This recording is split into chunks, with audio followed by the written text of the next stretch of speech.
In this video article, we're going to look at the second level of Gary Provost's 5-level novel structure, and level 2 is sequences. Now, sequences aren't something that are talked very much about in fiction writing, but they're talked about a lot more in screenwriting. And the history of sequences with screenwriting and writing for film goes right back to the start of longer form films. Because back in those early days of movies, the reels, the spools, whatever they were called, that held the tape that was then spun round and went through the projector and then was projected onto the screen.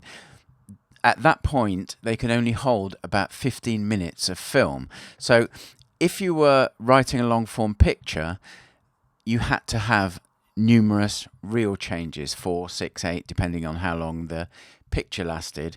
And so each of those reels, the filmmakers realized they had to try and make them be like a mini movie on their own, so that when you changed the reel, you kept the audience's attention. And the way to do that, if you were making it like a mini movie of its own, was give it a beginning, a middle, and some kind of ending. But crucially, you need to use open loops to keep the audience engaged. So at the end of reel 1, you need the audience to be thinking, I wonder what's going to happen to this character.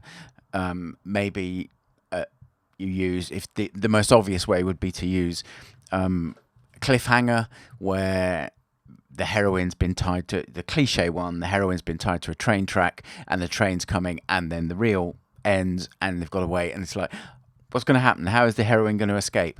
And of course, these techniques have gone on to be used in television drama, especially in soap operas. And unrelated piece of information that you might not know, the reason they're called soap operas is because in the first days of radio dramas and then TV dramas, these shows, TV shows that we've now become very accustomed to see them across all channels on daytime TV, were originally sponsored by the soap companies.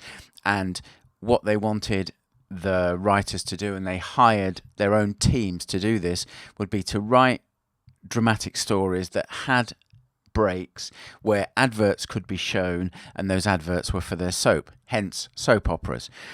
There are 2 books you can check out if you want to know more about sequences. Paul Galino, I hope I pronounced his name right, has a book called Screenwriting the Sequence Approach, and the second edition, I've got both editions. The second edition is the one to get, because as well as basically he expands on it and he brings in serial drama and talks about long form serial drama as well, and how sequences would be used in serial drama. So that's pretty interesting if you're interested in screenwriting, in sequences. And the other one, and going back to Paul's, I think the Kindle version of his book is about $10, $11, $12 on the US Amazon store. Or you've got Chris Soth's $1 Million Screenwriting, the mini movie method. This is more aimed at film writers, and it's a lot more formulaic. And Chris suggests that you have 8 sequences or 8 mini movies. You have Act 1, you have Act 1, Part 1, Act 1, Part 2. You then split Act 2 into 2 sections. So you'd have start of Act 2, Part 1, start of Act 2, Part 2. Then you'd have end of Act 2, Part 1, end of Act 2, Part 3. And then you'd have Act 3 split into another 2 parts, and that gives you your 8 mini movies. It is a bit more formulaic than Paul's approach. This is about, I think, $10 on Amazon.com. So if you want a couple of books to read to learn more about sequences, I highly recommend you pick up at least Paul's. Ideally, you pick up both. And if you do, then you can start with Chris's, because it's easier to comprehend, and you can build your own mental representations of how sequence works, or sequences work rather, and then move on to Paul's, and then you can develop that mental representation of sequences, because his book is more sophisticated. There's also, for Paul, There's a great interview on the Film Courage channel where he talks about sequences. So if you'd rather not spend $13 and listen to him for 90 minutes, I think it's about a 90-minute video, you can search on YouTube and go and find that. If I remember, I'll put the link to that in the description. If we turn to sequences in fiction, Gary is the first person I've ever heard talk about sequences for fiction. I don't think I've heard of anyone reference this in any fictional context. And when the video that started this mini series of articles off, where I talked about his novel writing workshop, I think it's the 7th video in his workshop, talks about the building blocks of story, and the way that he laid out the 5 different levels of the novel, for me, was revolutionary, because for longer form work, I've been struggling with going from like a top level structural overview and then going down into the other levels. And this is a nice intermediate level to add. So if you've got a top-down structure, we talked about Gary's structure in the previous video in this series. I personally use the hero's journey to give me those signposts, that structural overview.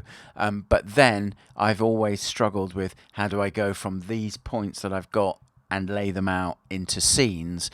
And sequences are the intermediate level between top structure and then scenes.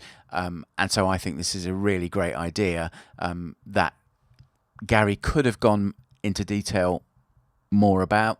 We'll talk about that through the course of this. Gary's definition of a sequence is: it's a grouping of related dramatic units that work to accomplish a specific narrative goal. So dramatic units, level 3, we'll look at scenes and half scenes. Dramatic units are basically scenes that connect together, that all have the same purpose, they all work towards something. Sequences also, as I just mentioned, act as a bridge between the structural spine, which is level 1, and individual scenes, which is level 3. Now, Gary gives a few examples, e.g. talks about, say, a falling in love sequence in a romance novel.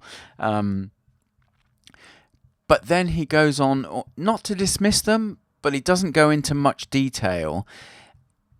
And what he says about them is, don't worry about them while writing your first draft, but use them as a revision tool. And we'll talk about that in a couple of slides. But I think this is wrong, and sequences is something that I'm working on now. I've mentioned in these videos that I've done, and you've probably seen the hero's journey analysis of the Harry Potter film. If you haven't, I'll link that in the description below as well. I've just done, which I've not filmed yet, a hero's journey analysis of the Hunger Games, the first Hunger Games movie, and I'm working on the sequences as well. And I've identified some different types of sequence, and there's action sequences, revelation sequences, relationships sequences, training/learning sequences, decision sequences. There are some more. The importance for me of identifying different types of sequences is coming up with narrative questions that will help go from the top level structural spine to filling in detail about these sequences. So for example, for a revelation sequence, these are the kind of questions I would answer. What truth is uncovered? Who is most affected by this revelation? What misconception is corrected? How does this change the protagonist or the audience's or everyone's understanding? What does this lead to? And you can add in other questions like you can treat them, and this is where reading Chris Soth's book is quite interesting. You can treat a sequence as its own mini story and go, what is the inciting incident for this revelation sequence? And so on. There's other videos where I've talked about these kind of things in the framework of short stories, and that kind of work has relevance here as well. I think this is something I'll be working on over the next year. Sequences, how they relate to the hero's journey, how you go from the top-down hero's journey to the sequences. But if you use a different structure to get your top-level structural spine, that's fine. and hopefully the work that I do on sequences will give you some ideas that you can take into your story process. Now, Gary talks more about revising using sequences than actually using sequences as a tool to power your first draft. And this is something he said: while doing your revision, you may find some scenes that are out of place and belong with other scenes, and you can then use sequences to organize related dramatic material into longer, coherent narrative units. So he talks about them, but he doesn't give a lot of detail. And what I don't know, because I only really discovered Gary's writing after he had already passed, is whether he was planning to expand sequences out, whether he hadn't, for the purpose of the video novel workshop, he hadn't got enough space to really go into detail, or whether the approach he took to sequences was a bit, I was going to say blasé, but that's not the correct word, was a bit something that he had in mind, but he didn't pay much attention to until he came to revise, and then he would shuffle all his ideas and scenes into order, and he would put scenes together to create these sequences. So sadly, there's not enough information to know what the correct approach that Gary took was, but at least he talked about using sequences, because I think, this depends on what kind of writer you are. If you're more of a discovery writer, then at the revision stage, first pass, identify the structural spine. Second pass, identify the sequences. I think for fiction writers in general, there needs to be some more material on sequences. We've got Paul and Chris Soth's book that we can use as ideas, so we can take some of those ideas from screenwriting and adapt them for novel writing. That's certainly what I will be working on, and as I said, as I work on it, it will get documented, and you can take it and go, I like that bit, I don't like that bit, I'm going to develop that a different way, or however you need to work on your process. So some thoughts. As I mentioned, sequences are the least developed of Gary's 5 building blocks of a novel. I think they've got more importance than Gary gives them, especially if you're an outliner, because even if you're outlining a 100,000 word story, you've got to do it in phases, and being able to develop the sequences that then join together to form whatever your top level structural spine is, or support rather than form it. You do the top level structural spine first, and then do the sequences that support that. That then gives you the opportunity to then develop the material below that.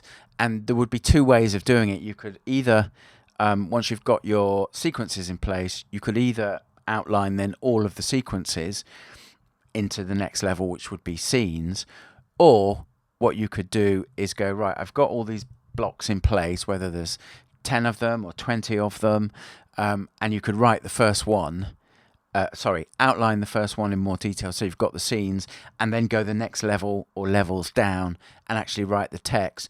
And then you only need to outline the next sequence when you've finished writing the prose that completes the first sequence. So there's 2 ways you can then go from at this point.